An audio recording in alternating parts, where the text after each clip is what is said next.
Hello, नमस्ते, good morning students. आज हम मास्लो का अधिक्रमिक आवश्यकता का पिरामिड, Maslow's diagram of the hierarchy of needs का अध्ययन करेंगे।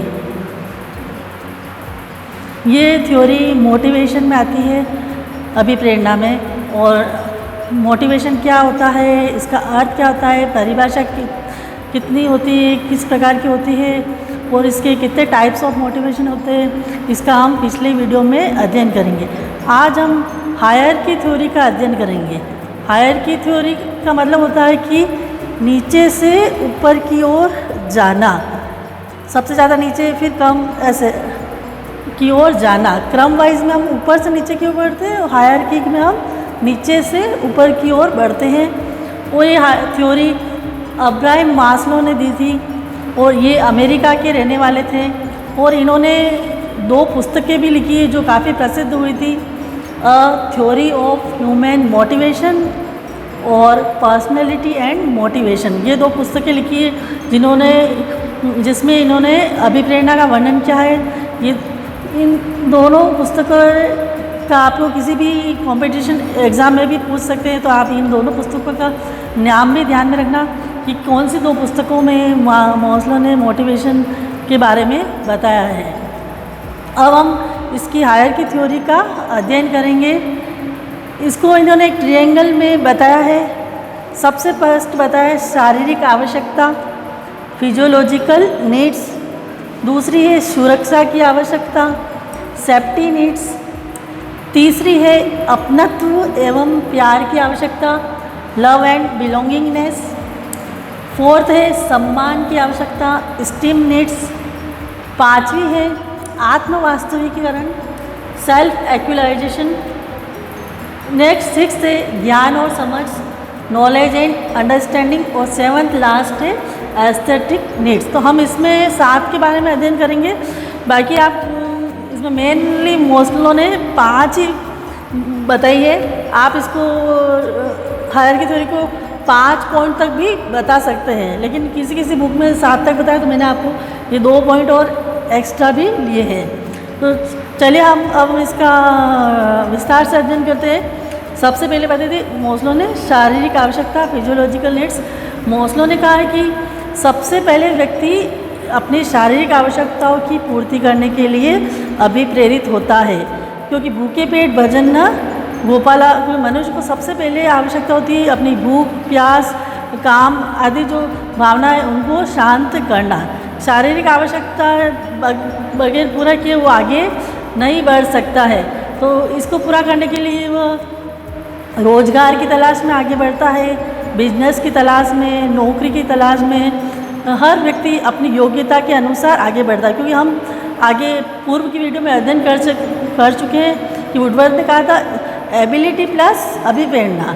मतलब जो व्यक्ति में योग्यता होगी वो उस अनुसार अपनी इस प्रथम आवश्यकताओं की पूर्ति के लिए वह कार्य करेगा। कोई बिजनेस करेगा, कोई नौकरी करेगा, कोई मजदूरी करेगा, कोई फल फ्रूट बेचेगा, छोटे से छोटे काम करेगा। जिसमें जिस प्रकार की बुद्धि है, जिस प्रकार की रुचि है, वो उस प्रकार इस आवश्यकताओं की पूर्ति करेगा। तो सबसे पहले मास्लो ने कहा है कि वो अपने शारीरिक आवश्यकताओं की पूर्ति के लिए अभिप्रेरित होगा। इसके लिए वो कुछ न कुछ कार्य की तलाश करेगा और उसे पूरा करने की कोशिश करेगा।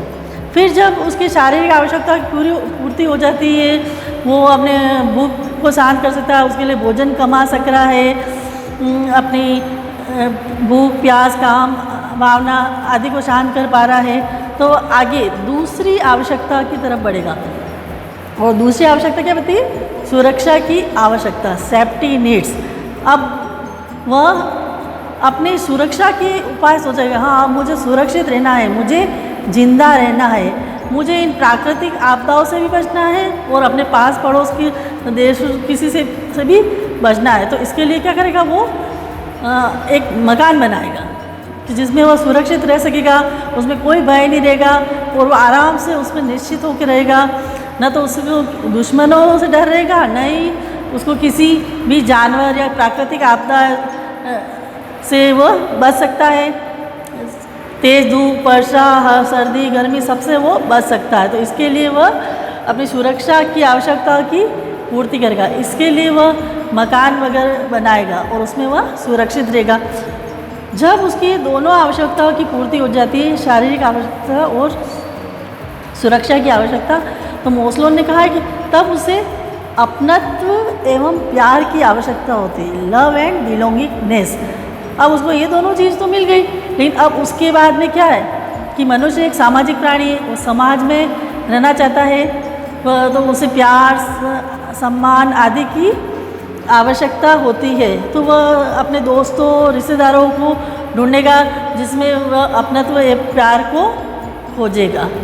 फिर नेक्स्ट पॉइंट है कि चौथा है स्टीम नीड्स, मतलब सम्मान की आवश्यकता। अब व्यक्ति को ये तीनों आवश्यकताओं की तो पूर्ति हो गई, लेकिन अब उसके पास सब कुछ हो गया। शारीरिक रूप से भी वो सक्षम है, उसकी भी पूर्ति कर पा रहा है। फिर सुरक्षा के लिए उसने मकान भी बना दिया है, समाज में लोग उसे जानने भी लग गए। तो चौथे पॉइंट पे फिर वो आ जाएगा सम्मान की आवश्यकता। अब उसको सम्मान की आवश्यकता होती है कि हाँ, मुझे भी लोग आदर भाव से देखे, सम्मानित करें। उसमें वह आत्मसम्मान, आत्मगौरव आदि की अनुभूति करता है। उसको आत्मविश्वास भी पैदा होता है। वो चाहता है कि चारों ओर लोग मेरी प्रशंसा करें, मुझे सम्मान करें और मुझे आगे बढ़ाए। तो जब ये तीनों आवश्यकता पूर्ति हो जाएगी तो उसमें सम्मान की आवश्यकता होगी उसमें, कि मुझे भी लोग चारों ओर सम्मानित करें, आदर भाव करें, मुझे बुलाए, मेरी बातें सुने, ये सभी। फिर जब ये चारों आवश्यकता की पूर्ति हो जाती है तो मोस्लो ने बताया कि पांचवी आवश्यकता की पूर्ति करता है, सेल्फ एक्चुअलाइजेशन, आत्म वास्तविकरण। जब ये चारों आवश्यकताएं पूर्ति हो जाती है तो आत्म वास्तविकरण की ओर बढ़ता है। अधिकतर लोग यहाँ तक बहुत कम पहुँच पाते हैं, ये चार आवश्यकताएं पूर्ति करते हैं। आत्म वास्तविकरण मतलब होता है कि स्वयं को जानना, खुद को जानना। अब व्यक्ति में सारी चीज़ें हो गई है तो अब वो आत्म वास्तविकरण की ओर बढ़ेगी। लोग मुझे जाने, मैं क्या हूँ, मुझे पहचाने, लोग मेरी शक्तियों को पहचाने, मेरे में क्या योग्यता है, क्या गुण है, वो दुनिया को दिखे। तो अपने आप को अभिव्यक्त करना चाहता है समाज में कि अब मेरी पहचान बढ़े, लोग मेरे श्रेष्ठतम गुणों को जाने। ये आत्म वास्तविकरण, इस पॉइंट तक बहुत कम व्यक्ति पहुंच पाते। मैंने बताया जो हमारे भारतीय ऋषि मुनि होते हैं वो अपवाद के रूप में, वो डायरेक्ट वो इन सभी आवश्यकताओं को छोड़कर डायरेक्ट ही यहाँ पहुँच जाते हैं। मतलब वो तपस्या करते हैं तो उनको भूख, प्यास, काम भावना आदि किसी की आवश्यकता नहीं रहती, न उन्हें मकान की आवश्यकता रहती, न क्योंकि उन्होंने संन्यास ले रखा होता है, वैराग्य आ जाता है, तो न उनको समाज में लोगों की आवश्यकता होती, न सम्मान की आवश्यकता होती। उन्हें किसी इन चारों में से किसी भी चीज़ की आवश्यकता नहीं होती। वो डायरेक्ट ही हमारे भारत ऋषि मुनि क्या है इस पॉइंट तक पहुंच जाते हैं, आत्म वास्तविकरण तक, वो परम ब्रह्म में लीन हो जाते हैं। फिर ये 5 पॉइंट ही आपके मेन है। आप एग्ज़ाम में इन 5 पॉइंट का ट्रायंगल बनाकर भी आप दर्शा सकते हैं। 2 पॉइंट मैंने एक्स्ट्रा और बताया है जो कहीं कहीं पे दिए गए। तो नेक्स्ट पॉइंट है ज्ञान और समझ, नॉलेज एंड अंडरस्टैंडिंग। जब व्यक्ति इतना कुछ कर लेता है तो वह फिर संसार को, इस दुनिया को समझने का प्रयास करता है कि संसार क्या है, ब्रह्मांड क्या है, जीवन क्या है, मृत्यु क्या है, आना जाना क्या है। वो दर्शन की ओर वो बढ़ जाता है, वो सार्वभौमिक सत्य की ओर बढ़ जाता है, यूनिवर्सल ट्रूथ कि ये संसार क्या है, जीवन क्या है, मृत्यु क्या है, इन सभी के बारे में वह खोजबीन करता है। वो अमूर्त चिंतन की ओर बढ़ता है।